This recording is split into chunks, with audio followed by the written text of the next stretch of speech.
Bonjour à tous et bienvenue sur le podcast J'ai l'œil du tigre. Je suis Claire, la muséographe et scénographe de Fun in Museum. Mon métier, c'est d'aider les musées, les équipements touristiques et tous les professionnels du patrimoine à trouver des solutions pour booster, rendre waouh l'expérience de leurs visiteurs. Chaque semaine, je vous donne les stratégies, les astuces et surtout de la bonne humeur pour réinventer avec moi le monde des musées, les rendre plus fun et vraiment accessibles à tous. Alors mettez-vous à votre aise, installez-vous confortablement et c'est parti pour l'épisode du jour.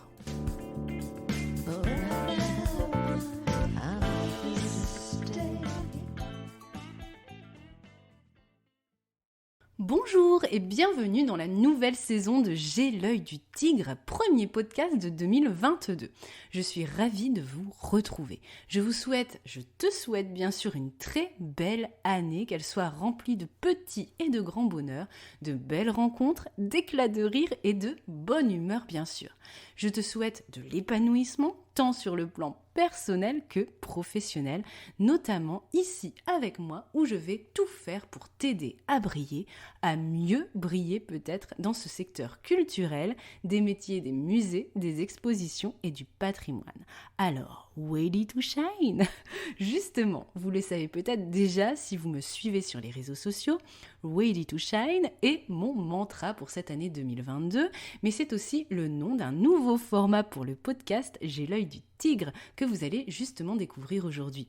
En effet, tous les 15 jours, je vais vous proposer un épisode plus court comme aujourd'hui de 5-8 minutes environ qui sera plus intimiste et davantage centré sur la motivation et la bonne humeur dans nos métiers de la culture. On le sait, ce n'est pas un secteur toujours facile pour trouver un emploi, pour s'épanouir dans celui qu'on est parvenu à décrocher. On prépare des concours, on pense à se reconvertir, on est parfois dans un cul-de-sac dans sa carrière ou dans un projet avec un dossier qui n'en finit pas, une hiérarchie qui nous court sur le haricot ou un quotidien, un statut qui nous déplaît. Peu importe, on en passe tous par là, moi aussi. On a parfois besoin d'un petit coup de boost, un shoot de motivation et de bonne humeur quand on a envie de tout envoyer valser, avec des propos réconfortants qui nous disent « Non, tu n'es pas tout seul dans cette galère, moi aussi, courage, tu vas y arriver. » Voilà quelques conseils qui peuvent t'aider. Ce type de conversation, j'en ai souvent avec les clients que j'accompagne, les étudiants que j'ai formés en 13 ans d'enseignement, les personnes qui suivent aussi mes formations en ligne depuis juin 2021 ou avec qui je discute tout simplement sur les réseaux sociaux. Et il y a souvent les mêmes thèmes qui reviennent, les mêmes impasses parfois, et je trouvais intéressant pour la rentrée 2022 du podcast de vous proposer un format Ready to Shine comme une conversation conviviale entre nous, comme dans un moment off après une réunion quand je suis votre consultante muséographe scénographe où on parle avec plus de transparence et à cœur ouvert sur un sujet un peu touchy, délicat. Je vais donc souvent te tutoyer dans ce type d'épisode car c'est à toi que je m'adresse pour t'aider à briller davantage. Aujourd'hui, on va parler du syndrome de l'imposteur. Oh là là, il est méchant celui-là, dont on est très nombreux à connaître dans notre carrière dans le secteur très prisé de la culture et des musées. Le syndrome de l'imposteur, c'est avoir le sentiment de ne pas avoir de légitimité à être là où on est. On a l'impression d'être un imposteur, donc, dans le poste qu'on occupe, dans telle ou telle structure, dans sa recherche d'emploi, à un entretien d'embauche, sur sa petite chaise lorsqu'on passe l'un des concours pour devenir attaché de conservation et compagnie, quand on tape à la porte de son boss pour lui demander de faire évoluer ses missions et son poste aussi. Alors, est-ce que ça te parle cette situation ? Personnellement, je l'ai connue à différents temps de ma carrière dans le public et le privé. Il pointe parfois le bout de son nez coriace, mais désormais j'ai appris à lui faire un petit uppercut pour le renvoyer illico presto d'où il vient avec l'œil du tigre. Et je suis sûre que toi aussi tu peux faire pareil grâce à ces petits conseils. Le syndrome de l'imposteur est beaucoup dû au syndrome de la bonne ou du bon élève et à l'éducation reçue.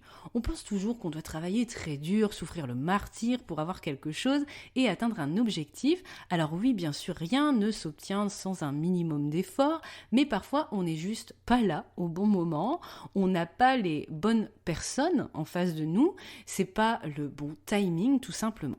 Bref, quand quelque chose ne se fait pas, un projet qui capote, une embauche, la sélection à un concours, l'évolution d'un poste, eh bien c'est tout simplement qu'on ne contrôle pas tous les pans de la situation et que ce n'est pas de notre faute. Alors ne te blâme pas s'il te plaît si tu as connu récemment l'une de ces déconvenues et même il y a un peu plus longtemps. C'est ce que je me dis parfois quand je ne gagne pas un marché pour X raisons ou qu'une collaboration ne se fait pas. Bref, ce n'est pas forcément toi, tu n'es pas toujours au cœur de l'équation et il y a des paramètres que tu ne contrôles pas et ce n'est pas grave, lâche prise sur ce volet. Si tu souffres du syndrome de l'imposteur, c'est aussi à cause de 3 raisons. 1. Le manque de confiance en toi. 2. Les mauvaises comparaisons. Et 3. L'écoute constante de la vie des autres. Bref, les 3 trucs qui te minent le moral, te fait perdre ta motivation et t'empêchent de briller. Alors écoute-moi bien aujourd'hui. 1. Tu manques de confiance en toi et rassure-toi, ça se travaille. C'est comme le sport, au début tu galères, ça fait 20 minutes que le cours a commencé et tu regardes déjà l'horloge et tu es déjà au bout de ta vie. Tu as des courbatures le lendemain et tu as l'impression d'avoir 80 ans et de sortir d'une opération de la hanche. Et puis au fil des séances, eh bien tu gagnes en assurance, en endurance, ton mental est plus fort, tu serres plus longtemps les dents et même tu t'amuses et tu as envie de davantage encore sortir de ta zone de confort en faisant des cours plus difficiles, en prenant les options de dinde, les burpees et compagnie. Eh bien, la confiance en soi, c'est pareil, et ça va te permettre d'avoir un ancrage plus solide, quel que soit ce qui t'arrive dans ta vie pro, mais aussi perso. C'est un peu la position de l'arbre du yoga. Voilà, si le sport cardio ne nous parle pas, eh bien l'arbre du yoga, si on continue la métaphore sportive, au début on manque d'équilibre et on a les doigts de pied tout crispés, et puis après on est à l'aise, on est imperturbable quasiment et on peut même fermer les yeux. Pour ce qui est de la deuxième cause du syndrome de l'imposteur maintenant, la comparaison. Tu te compares aux autres sans comparer ce qui est comparable et ça c'est ultra toxique et c'est la porte ouverte à des pensées type « je suis pas assez compétente, je n'arrive pas aussi bien qu'elle, que lui, je suis nulle, je trouverai jamais de job et compagnie, je vais tout abandonner ». Alors quand ce flot de pensées arrive, dis-toi que ce que tu dois regarder ce n'est pas le résultat de la personne mais surtout son chemin parcouru pour arriver à cette étape. Tu n'es pas forcément au même stade de ton côté et tu ne connais pas tous les détails qui font que cette personne-là est aujourd'hui à cet endroit.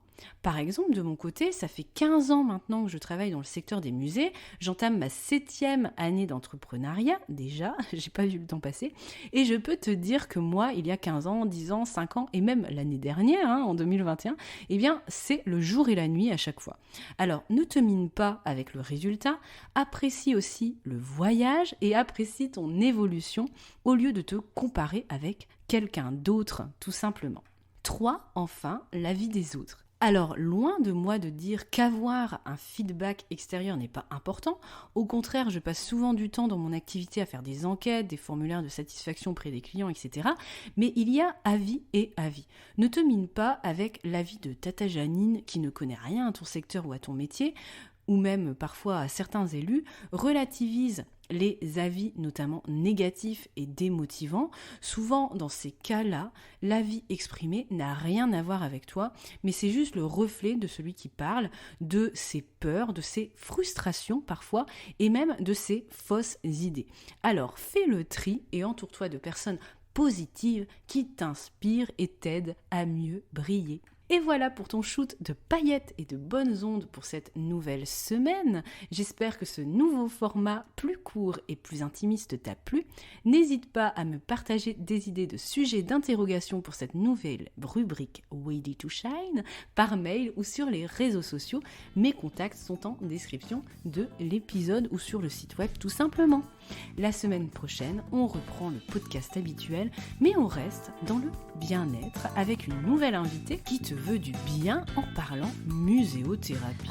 Qu'est-ce que c'est que ce truc ? À mardi prochain pour le découvrir dans la bonne humeur.